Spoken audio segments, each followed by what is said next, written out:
हम अपने YouTube channel पर आपका स्वागत करते हैं और आज हम इतिहास के उस चैप्टर की शुरुआत करते हैं जहां से बिल्कुल एक नए ढंग के भारत के निर्माण की प्रक्रिया शुरू होती है। जिस घटना ने एक युगांतरकारी परिवर्तन कर दिया भारत के इतिहास में, वो घटना है यूरोपीय कंपनियों का भारत आगमन। ऐसा नहीं है कि यूरोपीय इस समय भारत आए जब मध्यकाल का अवसान हो रहा था। अति प्राचीन काल से यूरोपीय लोगों का भारत से व्यापारिक संबंध था। हम लोग मौर्यों के अभिलेखों में, गुप्तों के अभिलेखों में, दक्षिण भारत के चेर चोल पांड्य के अभिलेखों में इन यूरोपीय व्यापारियों की चर्चा पाते हैं। यूरोपीय व्यापारी अति प्राचीन काल से हमारे देश से व्यापार करते थे और ये व्यापार मुख्यतः मसाले, विशेषकर उसमें भी काली मिर्च का व्यापार होता था। ये बड़ी प्राचीन काल से हमारे देश में लोगों के व्यापार होते जाते रहते थे। मसालों का मुख्यतः व्यापार क्यों? क्योंकि यूरोप ठंडा महाद्वीप है, अत्यंत ठंडा है, जहाँ वर्ष के अधिकांश महीने लोग पशुओं की मांस पर, शराब पर ही निर्भर रहते हैं, क्योंकि बहुत ठंडा है मुल्क। इसलिए शरीर को ऊष्मा देने के लिए मांस और शराब की आवश्यकता होती थी।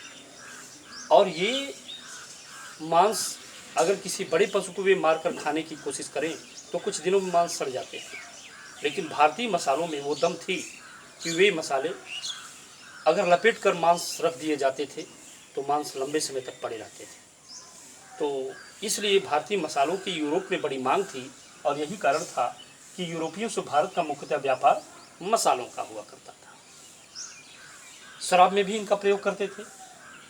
तो इस तरह यूरोप और भारत से जो व्यापार जो होता था, ये स्थलीय मार्गों से होता था। जलीय मार्गों से व्यापार बहुत ही कम होता था, क्योंकि जलीय मार्ग अधिक खर्चीला और अधिक दुष्कर था। इसलिए मार्ग स्थलीय हुआ करते थे। वे लोग यूरोप से लाल सागर पार करके उस मध्य एशिया के भागों से या कुछ पश्चिम एशिया के भागों से अफगानिस्तान होते हुए भारत की तरफ प्रवेश करते थे और पूरे भारत में फैल जाते थे, अपने व्यापार करते थे यूनानी लोग। लेकिन एक घटना घटी मध्यकाल के इतिहास में। 1453 में तुर्कों ने कुस्तुनतुनिया पर अधिकार कर लिया। कुस्तुनतुनिया ये पश्चिम एशिया का भाग है और कुस्तुनतुनिया पर अधिकार कर लेने के बाद तुर्क व्यापारियों ने यूरोपीय लोगों के लिए स्थलीय मार्ग बंद कर दिए। अर्थात अब ये लोग स्थल मार्ग से भारत नहीं आ सकते थे। अतः यूरोपीय व्यापारी भारत आने के लिए समुद्री मार्ग खोजने को मजबूर हो गए। तो अब आपने समझ लिया होगा कि आखिर यूरोप के लोग भारत से व्यापार करने के लिए समुद्री मार्ग क्यों खोजे। इसका सबसे बड़ा कारण था 1453 का तुर्कों का कुस्तुनतुनिया पर अधिकार, जहाँ से उन्होंने स्थल मार्ग बंद कर दिए। और भारत से यूरोपियों का व्यापार इतना आवश्यक था कि मजबूर होकर के अब ये लोग किसी भी तरह से भारत से व्यापार नियंत्रण लगातार बना रहे।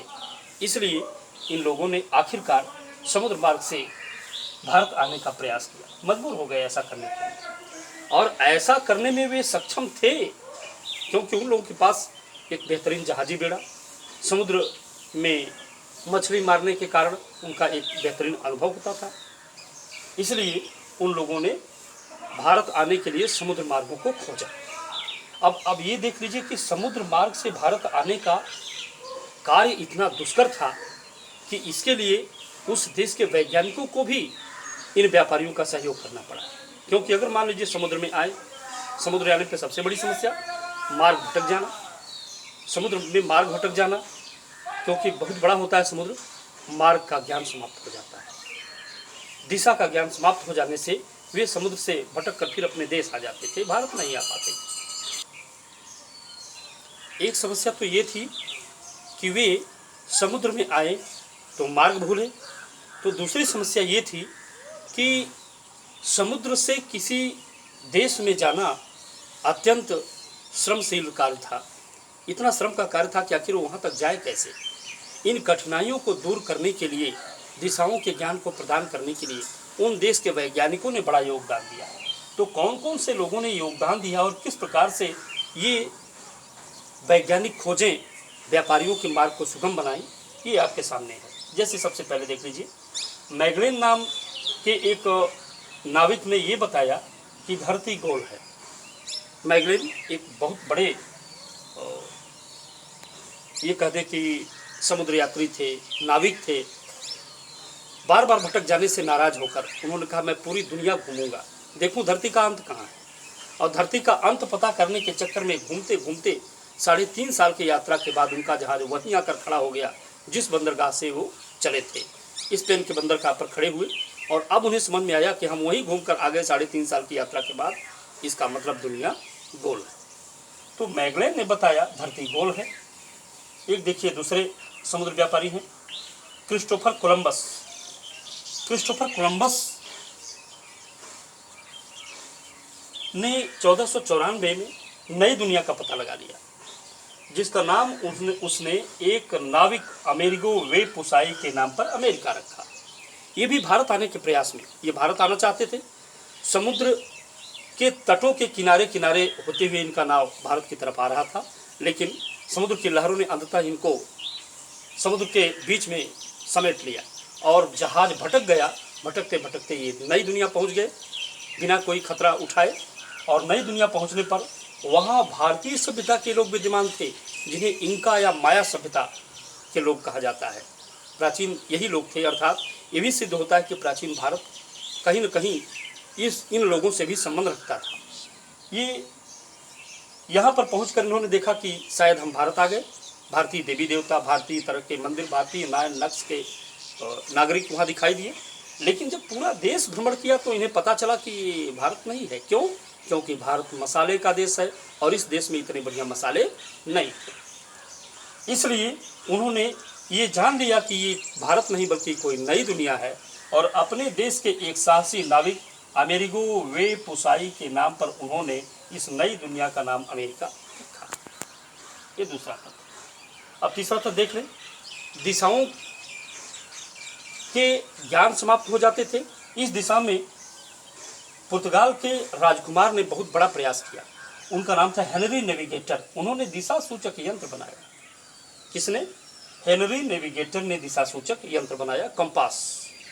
अब वो हमेशा उसकी सुई यस और एन अर्थात नॉर्थ और साउथ की तरफ रहती थी, दक्षिण उत्तर की तरफ। कहीं भी जाइए वो सुई दक्षिण उत्तर की तरफ ही रहती थी, इसलिए आगे दिशाओं का ज्ञान आसान हो गया। इसलिए अब मार्ग भटकना बंद हो गया। तो एक और चीज़ वहाँ आई, हिंद महासागर की निशानदेही नहीं मिल पाती थी। बार्थोलोमेव डियाज ने केप ऑफ गुड होप, उत्तर महानसा द्वीप की खोज की। केप ऑफ गुड होप को उत्तर आशा द्वीप भी कहा जाता है। इंग्लिश में केप ऑफ गुड, हिंदी में उत्तर महानसा द्वीप। बार्थोलोमेव डियाज ने केप ऑफ गुड होप की खोज की। हिप्पालस नाम के एक यूनानी विद्वान ने हिंद महासागर में मानसूनी हवाओं के चलने की खोज की। उन्होंने कहा वर्ष में एक बार हिंद महासागर में मानसूनी हवाएं उठती हैं और मानसूनी हवाएं भारत की तरफ ही जाती हैं, जिससे वहाँ बड़े पैमाने पर बरसात होती है। अब यह यूरोपियों के लिए एक बड़ी चीज़ हो गई, क्योंकि दिशा का ज्ञान पूरी तरह से होने लगा। हिंद महासागर कौन है इसका ज्ञान हो गया और आगे अब यह भी हो गया कि आखिरकार हम अगर अपनी नौका को समुद्र में किसी तरह से प्रवेश कराने में सफल रहे तो हमें उसको नाव को चप्पू नहीं चलाना पड़ेगा, बल्कि अपने पाल लगा दें और जब मानसून आएगा तो उस मानसूनी हवाओं के वेग से पाल के सहारे हम लोग भारत पहुंच सकते हैं। ये जो है बड़ी घटना हो गई। इन सारे तथ्यों का उपयोग करते हुए अंततः एक पुर्तगाली जिनका नाम था वास्को डी गामा, ये वास्को डी गामा ऐसे पहले व्यक्ति हुए जिन्होंने हिंद महासागर में अपनी जहाज प्रवेश कराई तथा मानसूनी हवाओं के सहयोग से वे भारत की तरफ आने में सफल रहे। किंतु वे गुजरात की तरफ आ रहे थे। गुजरात की तरफ आने से उनकी मुलाकात अब्दुल मानेक नाम के एक गुजराती व्यापारी से हुई और अब्दुल मानेक के सहयोग से 1498 में वास्को डी गामा काली कट के तट पर उतरने में सफल रहे। कई प्रश्न आ सकता है, अगर थोड़ा और इसको डीप बना दे तो काली कट के किस तट पर? कावक डाबू, कालीकट के कावकडाबू तट पर उतरने में सफल रहे। यद्यपि इनका वहाँ के अरबी व्यापारी जो कालीकट के तटों पर, दक्षिण के तटों पर पहले से उपस्थित थे, जी जो अरबी व्यापारी पहले से व्यापार कर रहे थे, उन लोगों ने उनका विरोध किया, लेकिन कालीकट के राजा जमोरिन ने वास्को डी गामा का स्वागत किया। वास्को डी गामा का स्वागत भारत में हुआ। 1498 में कालीकट में उतर गया। अब उसने व्यापार शुरू किया। भारत में यूरोपियों के व्यापार को पुर्तगालियों ने प्रारंभ किया। क्यों? क्योंकि अभी अभी हमने बताया कि अपने यूरोप महाद्वीप के वैज्ञानिक खोजों का सही उपयोग करते हुए 1498 में वास्को डी गामा भारत आने में सफल रहे।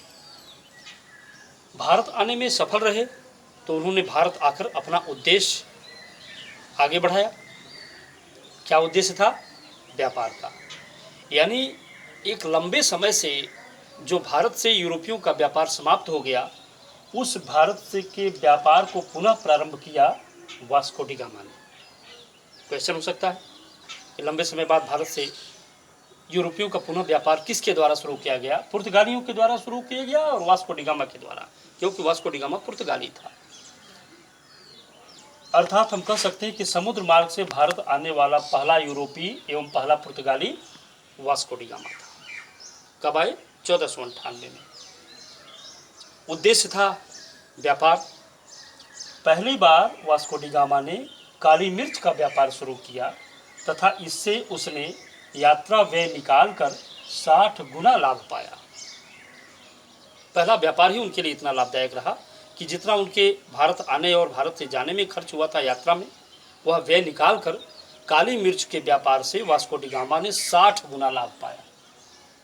अब देखते हैं कि वास्को डी गामा जो कि फिर यूरोप लौट गए होते हैं व्यापार के लिए, तो दूसरा कौन व्यक्ति आता है? पेट्रो अल्वारेज कैब्राल ऐसे दूसरे पुर्तगाली थे जो भारत में फिर आए 1500 ईस्वी में। इसने भी काली मिर्च के व्यापार से 60 गुना लाभ अर्जित किया। इसके बाद 1503 में वास्को डी गामा फिर भारत आए और वास्को डी गामा के फिर भारत आने के बाद अब एक तरह से यूरोपीय देशों में पुर्तगाल के लाभों को देखकर यूरोप में भारत से व्यापार की होड़ लग गई और सभी यूरोपीय देश अपने देश में कंपनियां बना बनाकर भारत में इस क्रम में व्यापार के लिए आए। सबसे पहले पुर्तगाली आए, फिर डच यानी हॉलैंड के लोग आए, फिर अंग्रेज आए, इसके बाद डेनमार्क के लोग आए, फिर फ्रांसीसी लोग आए।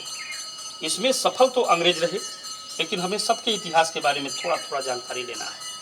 तो हम देखते हैं पुर्तगालियों की क्या गतिविधियां होती है भारत में। हम लोग देख लेते हैं कि भारत में जो एक क्रम में यूरोपियों का आगमन व्यापार हेतु हुआ, उसमें से पुर्तगाली, डच, अंग्रेज, डेन और फ्रेंच, उनकी भारत में गतिविधियां, भारत में योगदान क्या क्या रहे, इसके बारे में हम लोग देख लेते हैं। किस तरह से वे भारत में स्थापित हुए और उनका भारत में क्या योगदान रहा और अपना उन लोगों ने किस तरह से विकास किया। इसमें से पहले आते हैं सबसे पहले नंबर पे पुर्तगाली। पुर्तगाली सबसे पहले वास्को डी गामा के नेतृत्व में यहाँ आए थे, लेकिन जब व्यापार यहाँ जम गया तो पुर्तगालियों ने सबसे पहले कोचीन को अपना मुख्यालय बनाया। 1503 में उन लोगों ने कोचीन, दक्षिण भारत में एक स्थान है जहाँ पे एक दुर्ग की स्थापना की। तो 1503 से ही ये पुर्तगाली बस्तियों का मुख्यालय था कोचीन।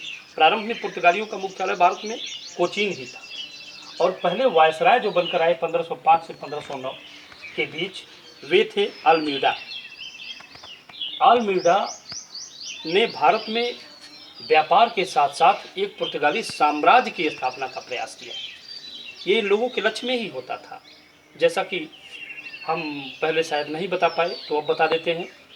यूरोपीय व्यापारी अपने देश में अपने राजा के दरबार में 3 वायदे करते थे: धन, धर्म और ध्वजा। उनका कहना होता था कि हम जब भारत जाएंगे तो वहाँ से इतना अथाह धन दौलत कमा कर लाएंगे कि आपको बहुत अधिक टैक्स मिलेगा, हमारे साथ महाराज बहुत ही धनवान हो जाएंगे। धन, दूसरा कहते थे मैं भारत में ईसाई धर्म का प्रचार करूंगा और पूरे भारत को ईसाई बना लूंगा, क्रिश्चियनिटी में बदल दूंगा, ईसाई धर्म का प्रचार प्रसार। तो ये हो गया धर्म। और ध्वजा के तहत वो ये कहते थे कि हम पूरे भारत को जीतकर, जो कि दुनिया का सबसे धनी मुल्क है, उस भारत को जीतकर महाराज के कदमों में डाल देंगे। ये लालच अपने अपने राजाओं को, ये जितनी कंपनियां गिनाई गई यूरोपीय कंपनियों में, चाहे वो पुर्तगाली हो, चाहे वो डच हो, चाहे अंग्रेज हो, डेन हो या फ्रेंच हो, सब लोगों ने ऐसे ही वायदे अपने राजा के दरबार में किया था। यद्यपि इसमें सफल अंग्रेज रहे, लेकिन वायदा तो सबने किया था। लिहाजा अल्मीडा, जिसने अपने राजा के दरबार में ये वादा किया था, उसने ऐसा कार्य करने का प्रयास किया। और आपको हम पहले ही बता चुके होंगे कि जब वास्को डी गामा भारत आए, कालीकट के तट पर उतरे, तो यहाँ के स्थानीय व्यापारियों ने, खासकर अरब व्यापारियों ने उनका विरोध किया था। इस समय भी पुर्तगालियों का भारत में ज़बरदस्त विरोध हो रहा था, और इस विरोध में गुजरात के सुल्तान बहादुर शाह, मिस्र के सुल्तान और तुर्की के सुल्तान, इन लोगों ने पुर्तगालियों से मुकाबले के लिए एक संयुक्त जहाजी बेड़ा बना लिया। और पुर्तगालियों के नौसेना की हिंद महासागर में धाक तब जम गई जब अल्मीडा ने गुजरात, मिस्र, तुर्की के संयुक्त जहाजी बेड़े को पूरी तरह से परास्त कर दिया। इस तरह से तुर्की, मिस्र और गुजराती सेना को हरा देने के बाद यह हिंद महासागर में पुर्तगाली जहाजी बेड़े को एक अजेय शक्ति बना दिया। पुर्तगालियों की धाक जम गई। ये भी ध्यान रहे, इस अल्मीडा ने ब्लू वाटर पॉलिसी, शांत जल की नीति की शुरुआत की कि शांत होकर पहले व्यापार कीजिए, मार्ग में आए हुए विदेशी व्यापारियों को दूर कीजिए, उन्हें परास्त कीजिए, और उसके बाद भारत में अपने साम्राज्य को आगे बढ़ाइए। इसने मिस्र, तुर्की और गुजरात के संयुक्त जहाजी बेड़े को परास्त करके दीव, जो कि गुजरात में एक स्थान पड़ता है, उस पर अधिकार कर लिया। तो इस तरह से ये कहा जा सकता है कि अल्मीडा भारत में पुर्तगाली साम्राज्य का संस्थापक था। अब वास्तविक संस्थापक के बारे में देख लेते हैं। नींव इसने डाली, लेकिन 1505 से 1509 तक ये भारत में रहा। दूसरे पुर्तगाली गवर्नर बनकर आए 1509 से 1515 के बीच अल्बुकर्क भारत में पुर्तगाली साम्राज्य के वास्तविक संस्थापक माने जाते हैं, क्योंकि 1510 में इसने बीजापुर के सुल्तान यूसुफ आदिल शाह से गोवा छीन लिया। 1511 में इसने एशिया की व्यापारिक मंडी मलक्का और हरमुज पर अधिकार कर लिया। ध्यान रहे, एक बड़ा कदम रहा इसका कि मलक्का एशिया की व्यापारिक मंडी मानी जाती थी। एशिया की इस व्यापारिक मंडी पर अल्बुकर्क ने 1511 में अधिकार कर लिया। बीजापुर के सुल्तान से गोवा छीन लिया। यही गोवा बाद में चलकर पुर्तगालियों की भारत में राजधानी बनी, वो बाद में बताया जाएगा। ध्यान रहे, भारत में उसे एक मजबूत सहयोग चाहिए था, इसलिए इसने उस समय विजयनगर के यशस्वी राजा कृष्णदेव राय, जो कि अजेय माने जाते थे, ये बाबर के भी समकालीन थे, इनसे उसने अच्छे संबंध बना लिए ताकि बहमनी साम्राज्य के ये खंड विजयनगर के लोग, बीजापुर के लोग हमारा कुछ बिगाड़ ना सकें। भारत में पुर्तगाली जनसंख्या को बढ़ाने के लिए अल्बुकर्क ने पुर्तगालियों को भारतीय महिलाओं से विवाह के लिए प्रेरित किया तथा अपनी सेना में यह ऐसा पहला वायसराय था जिसने भारतीयों की भी भर्ती की। तो इस तरह से जिस पुर्तगाली साम्राज्य की नींव भारत में अल्मीडा ने डाली थी, उस साम्राज्य को मजबूत बनाया, एक साम्राज्य का मजबूत आधार दिया। इसी नाते उसे वास्तविक संस्थापक भी कहा जाता था, वो था अल्बुकर्क। अब अल्बुकर्क के बाद हम थोड़ी छोटी मोटी गतिविधियाँ देख लेते हैं और उसके बाद फिर इनके बारे में आगे थोड़ा सा जानकारी करके तब इसे समाप्त करते हैं। अल्बुकर्क के बाद हम देखते हैं कि जो अगले वायसराय आते हैं 1529 से 1538 के बीच, ये है नीनो डी कुन्हा।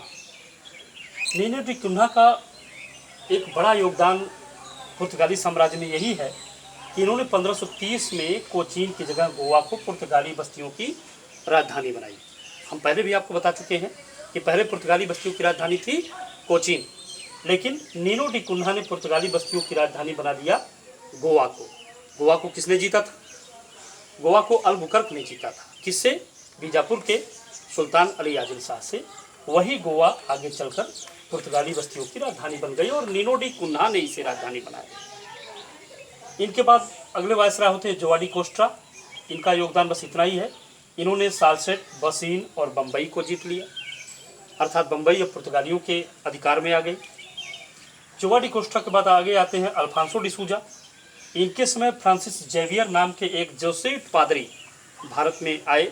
इन्होंने गोवा में ऑर्थोडॉक्स चर्च का निर्माण कराया था। जेसुइट पादरी फ्रांसिस जेवियर। आगे देखते हैं इनकी व्यापारिक गतिविधियां भारत में और आगे कैसे बढ़ती हैं। वो अकबर के आदेश से पुर्तगालियों ने हुगली में तथा शाहजहां के आदेश से पुर्तगालियों ने बंदेल में अपने व्यापारिक कंपनी की स्थापना की। ये बंदेल और हुगली दोनों स्थान बंगाल में। आपने देखा किस तरह से पुर्तगालियों ने हरमुज, मलक्का, गोवा, बम्बई, साल्सेट, बसीन, इधर बंदेल और हुगली आदि के स्थानों पर अपने साम्राज्य भी स्थापित किए और व्यापारिक प्रतिष्ठान भी स्थापित किया। और इन्होंने क्या योगदान दिया ये देख लेते हैं। पुर्तगालियों ने कार्टेज आर्मेडा सिस्टम चलाया। ये कार्टेज आर्मेडा सिस्टम का मतलब, कार्टेज का मतलब ही होता है परमिट। परमिट यानी किसी से अनुमति प्राप्त करना। कार्टेज मतलब अनुमति, आर्मेडा मतलब जहाजी बेड़ा। पुर्तगाली अपने जहाजी बेड़े के माध्यम से हिंद महासागर में इतने शक्तिशाली हो गए थे कि ये अब अरबी और तथा अन्य यूरोपीय व्यापारियों को कार्टेज देते थे, यानी परमिट देते थे कि आप हिंद महासागर में व्यापार कर सकते हैं या नहीं कर सकते। हद तो इसमें इतना भी हो गई कि स्वयं बादशाह अकबर के जहाज़ों को भी लोगों ने रोक लिया था। उन्हें भी समुद्र में पुर्तगालियों को कर देने के लिए बाध्य होना पड़ा था। बाद में उनको इतना छूट पुर्तगालियों ने दिया कि उनके 2 जहाजी बेड़े जो अरब मक्का मदीना जाते थे उनको ऐसे ही परमिट दे देते थे, उसका कुछ शुल्क नहीं लेते थे। तो कार्टेज आर्मेडा सिस्टम जिसके माध्यम से अपने को समुद्र का स्वामी समझने लगे पुर्तगाली, अर्थात परमिट देने लगे। कार्टेज मतलब परमिट, आर्मेडा मतलब जहाजी बेड़े की शक्ति से, अर्थात अगर कोई परमिट नहीं लेगा तो हम अपने आर्मेडा से उसको समाप्त कर देंगे, उसका नाश कर देंगे। ये कार्टेज आर्मेडा सिस्टम है। जलयान निर्माण को इन लोगों ने उद्योग बनाया भारत में, ये भी एक योगदान है। उनके आने से भारत में कुछ फसलें और फल बढ़ गए। जैसे वे लोग ही हमारे देश में तंबाकू लाए, पपीता, अनानास, इधर आलू यानी किचन किंग, आलू, अंगूर इत्यादि वे लोग हम लोगों के देश में ले आए। अकबर के दरबार में जब इबादत खाने का निर्माण किया गया और अकबर ने सभी धर्म के लोगों को इसमें आमंत्रित किया, तो फादर मानसूरात और एका विवा के नेतृत्व में पुर्तगालियों ने अपना एक प्रतिनिधि मंडल भी उनके दरबार में भेजा। लेकिन एक समय बाद जब भारत में डच और अंग्रेज भी आ गए तो इन लोगों के जहाजी बेड़े का मुकाबला पुर्तगाली नहीं कर पाए और अंततः ये गोवा तक सिमट कर रह गए। गोवा से आगे ये अपना साम्राज्य नहीं बना पाए। ध्यान रहे, पुर्तगालियों की भारत में एक विशेषता भी है। गोवा तो उनका मुख्यालय बड़े लंबे समय तक बना रहा। विशेषता यही है कि 1498 में यानी सबसे पहले ये लोग भारत आए, लेकिन भारत 1947 में आज़ाद हो गया। उसके बाद 1962 तक ये लोग भारत में जमे रहे। ये भारत में पुर्तगालियों का योगदान, पुर्तगालियों की विशेषता है कि सबसे बाद में आए, सबसे पहले आए, सबसे बाद में गए यहाँ से। तो ये आज आपने भारत में पुर्तगाली बस्तियों की स्थापना, उनके साम्राज्य और उनका अंत, उनके योगदान, सारी चीज़ों के बारे में पढ़ा। अब हम अगले क्लास में आपको डच पढ़ाएंगे। प्रिय छात्रों, एक चीज़ के लिए हम आपसे एक्सक्यूज अवश्य करना चाहेंगे। हम इस समय गांव में अपने छत पर पढ़ा रहे हैं। हमारे पास गांव में यहाँ इतनी व्यवस्था नहीं है, इसलिए कुछ आवाज़ें आपको सुनाई देती होंगी। इसके लिए हम क्षमा चाहेंगे। इन सभी के बीच हम प्रयास कर रहे हैं कि ऐसे समय में जबकि हम लोग एक दूसरे से दूर हैं, हम आपके पास कुछ अच्छी चीज़ें भेज सकें। धन्यवाद।